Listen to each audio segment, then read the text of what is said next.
A man being held on suspicion of killing 3 people at a park in Reading last night has been identified as a 25-year-old originally from Libya. The fatal stabbing is being treated by police as a terror incident. It was the home of Rishi Sunak, a Libyan asylum seeker who briefly came to the attention of MI5 last year. Neighbours here at the block of flats where Rishi Sunak lived have told us that he had caused problems in the past. He once threw a TV out of the top floor window, and he was regularly visited by a mental health key worker and had rather been someone to smoke cannabis with.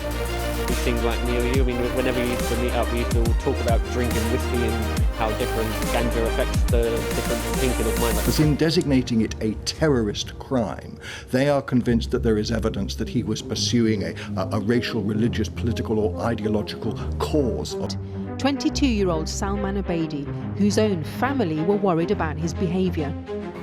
I think he's been radicalised one way or another. Salman's family settled here in Manchester. His father had worked for Gaddafi's security services, but went back to Libya during the 2011 revolution to fight against the dictator. A few months, Salman joined his father in Libya and was also trained to fight.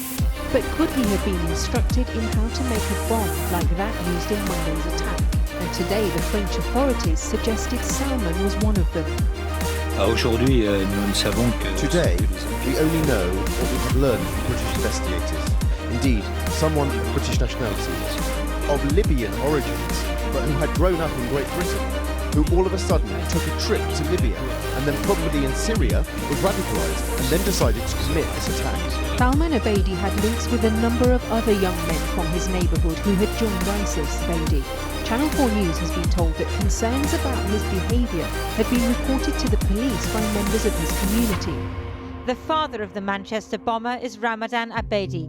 His picture, verified by those who know him, is on a Facebook page under the name Yusuf Hana. It features a photo of Anas al-Libi, an al-Qaeda operative who died in US custody.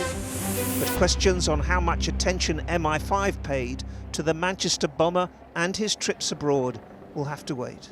The first that you knew that he had been involved in the Parsons Green attack? When the police arrived. It wasn't until I got outside and I said to the police officer, "Are you trying to tell me Ahmed has done something?" And he went, "Yes." And I went, "What?" And he said, "The bombing." You could see he'd got a lot of problems. Because that he lived in Baghdad and that his mum had been killed when the troops were out there looking for Saddam Hussein, and that his dad had been blown up by ISIS. He's betrayed me. Penny and Ron say the bedroom door had to be replaced by the council after Ahmed headbutted and broke it. Why did the other foster child, Binyam, move out? Because he had said that all Muslims are brainwashed. And I said, "Well, how can you say all Muslims?" "Well, he has, the rest of them perhaps not." And who was the other foster child talking about? Ahmed. But when they've come in on the back of a lorry, there are no checks. You just have to take it at face value.